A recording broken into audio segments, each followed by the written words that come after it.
श्री शिवधाम कैलाश मानसरोवर तिब्बत स्वतंत्रता संघ के 3 दिवसीय राष्ट्रीय सम्मेलन द्वारका स्थित वेलकम आईटीसी होटल में शुरू हुआ। देश भर से सैकड़ों प्रतिनिधि और शिव भक्त इस कार्यक्रम में भाग ले रहे हैं। मुख्य अतिथि के रूप में प्रसिद्ध राम कथा व्यास आचार्य शांतनु महाराज ने उद्घाटन सत्र का शुभारंभ करते हुए कहा कि तिब्बत की स्वतंत्रता और कैलाश मानसरोवर की मुक्ति के लिए यह आवाज हर गाँव तक पहुँचनी चाहिए। हमारे पिलग्रिम्स हैं, उनका कैलाश मानसरोवर की यात्रा पे रोक लगाई हुई है। बहाना क्या है? कोविड का।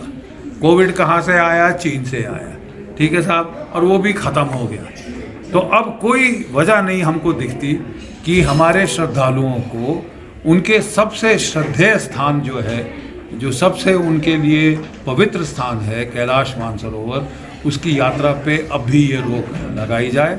हमारी डिमांड है कि तुरंत ये रोक हटाई जाए।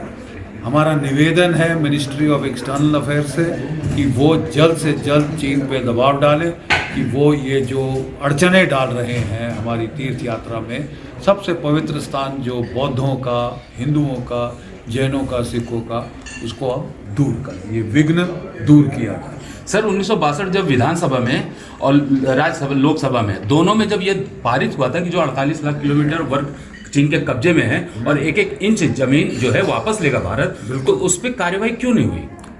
देखिए, हर चीज का वो कहते हैं ना, क्या रीजन? शास्त्र, गुरु, उत्साह और काल। साधना में भी सफलता के लिए शास्त्र, गुरु, उत्साह और काल की जरूरत होती है। पहले तो आपने सड़कें ही नहीं बनाई साहब अपने हिमालय के बॉर्डर पे कि चीन इस्तेमाल करेगा। क्या बकवास है? जो इजरायली कहते हैं the road that leads from Damascus to Tel Aviv also leads from तल अवीव टू दमास्कस, कि चीन इस्तेमाल कर लेगा सड़कों को, तो सड़कें नहीं बनाओ। अरे साहब, वो सड़क जो लासा से ले आती है वो ले से लासा भी जाती है। शिवधाम कैलाश मानसरोवर जो तिब्बत फ्रीडम एसोसिएशन है, इसको बनाने की आवश्यकता क्यों पड़ी? आवश्यकता इसलिए पड़ी कि एक तो हमको अपने सबसे पवित्र जो तीर्थ स्थान से वंचित रखा जा रहा है। सबसे पवित्र तीर्थ स्थान, जब तक तिब्बत में तिब्बतियों का वर्चस्व था, राज था, दलाई लामा जी थे, हमें कभी ऐसा तकलीफ नहीं। चीनियों के आने के बाद ही हुआ है, और देखा जाए तो चीन का कोई अधिकार नहीं है तिब्बत के ऊपर अंतर्राष्ट्रीय कानून के मुताबिक। जैसा कि आपका नाम है जनरल जीडी बख्शी जी, और हम लोग आपका मान सम्मान करते हैं, पूरा भारतवर्ष मान सम्मान करता है। आप अपने मुख से अपने भारतवर्ष के युवा और लोगों को, देशवासियों को क्या कहना चाहेंगे इस संबंध में? एक शब्द, जय हिंद। मानवेंद्र जी का एक छोटा सा प्रयास है, कहते हैं कि जो राम की गिलहरी थी वो कहते हैं उनकी उसकी तरह ये प्रयास है। तो आपको लगता है कि इस प्रयास से वो सफलता हमें किस तरह क्यों नहीं मिलेगी? देखिए, वो कहते हैं ना, चीनियों की कहावत है, a 10,000 li journey starts with a single step. एक छोटे कदम से 10,000 योजन का जो सफर है वो शुरुआत उसकी उससे, आगाज ही ना हो तो वो फिर कहाँ जाएगा। तो ये एक छोटा स्टेप है, but it is a big need. Sir, आप अपने अंदाज में कोई चेतावनी देना चाहते हैं चाइना को?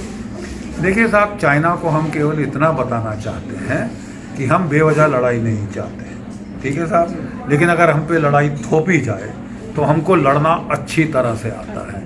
62 के सपनों में मत रहिए। कई लाखों टन पानी ब्रह्मपुत्र नदी में बह चुका है 62 के बाद। थोड़ा बहुत तो आपने टेस्ट कर ही लिया है, फ़र्क क्या है इस भारत में और उस भारत में। ये अहिंसावादी और चरखे काटने वाला भारत नहीं है, ये लड़ेगा। सर, आपसे पहले भी कई बार हम चर्चा कर चुके हैं कि जो सनातन धर्म है, क्या ज़रूरत है उन सब लोगों को आज एकजुट होने की और इस मुहिम में शामिल होने की कितनी ज़रूरत है? देखिए साहब, अगर एक देश एकत्रित होता है तो वो अंदरूनी खतरे से ज़्यादा बाहर के खतरे से एकत्रित है। इसलिए हमको ज़्यादा तवज्जो देनी चाहिए कि अंदर ये है, अंदर वो है। वो सब तो है साहब, वो तो हम संभाल लेंगे, लेकिन खतरा जो है वो मेन चीन का है, पाकिस्तान का है, और अब बांग्लादेश भी बीच में घुस गया। तो हमको बाहर की तरफ केंद्रित करनी चाहिए अपनी शक्तियाँ। आपस में तो फिर गृह युद्ध ही होगा ना। तो मैं कब से कहता आ रहा हूँ कि गृह युद्ध में मत जाइए। जो बाहरी दुश्मन है उनको तोड़ दीजिए, उनके जो चहेते यहाँ हैं वो अपने आप उनकी झक बैठ जाए। जब देश में पिछले दिसंबर में सौभाग्य से हम लोग मौसमी जी के द्वारा आयोजित राष्ट्रीय अधिवेशन पिछले साल दिसंबर में असम से लौट रहे थे।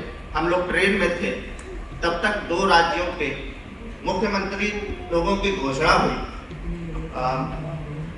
छत्तीसगढ़ और मध्य प्रदेश नए नाम। अब राजस्थान की घोषणा होनी बाकी थी। तो मैंने हर्षित जी से पूछा कि भाई आपके यहाँ क्या होगा, तो उन्होंने बड़ा मुस्कुराकर जवाब दिया कि अपने यहाँ बहुत अच्छा होगा। हालांकि अन्य भी वार्ता हुई। जब आदरणीय भजनलाल शर्मा जी का नाम घोषित हुआ, हमने हर्षित जी को बधाई दी। It is a noble cause. It is the welfare for the others. So how can they join you? Not only to Tibetan women but also to Tibetan laymen, monks and nuns.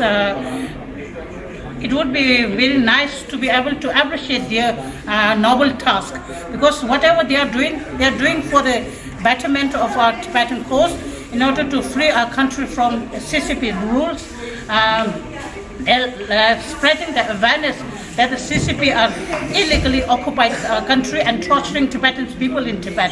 And that's why I just want to convey message to Tibetan women, Tibetan men, anyone who can be able to appreciate their cause and to be a part of their program whenever being invited, just like we had been invited and we came here, and it's fortunate enough to be able to take part in this such program. Any message that you would like to give in your regional language that you would like to give? 당하는 저 벽이 표면 현조지고 면백이 표가 용라 아니 나는 저 표도엔 개표 속바 안다다 사와지 운제제니 다 다와 공나스 지도도 안데 코란 쪽이 돼 Shivdham Kailash Mansarovar and Tibet Freedom Association kita thari koti chene and Dwarka Sector 21 la and dosin ngaran so leguji pe ore pe wa national so nyam chu chi ami mai na ita koran chu gi ngaran so phedeng gi thone dos nyam chu chi wa tel ngaran so ngak chu gi thone an koran chu nyam dola an chi dewa che ko we tin so khe chen potong ko ji Shivdham Kailash Mansarovar Tibet freedom association के सभी पूर्ण परिवारों के साथ मैं doctor Dhananjay Singh यानी विद्यार्थी आप लोगों के सामने भगवान शिव के जो आराध्य स्थल है, जो मानसरोवर है, उसके मुक्ति के लिए हम शिव भक्त जो है आज उसकी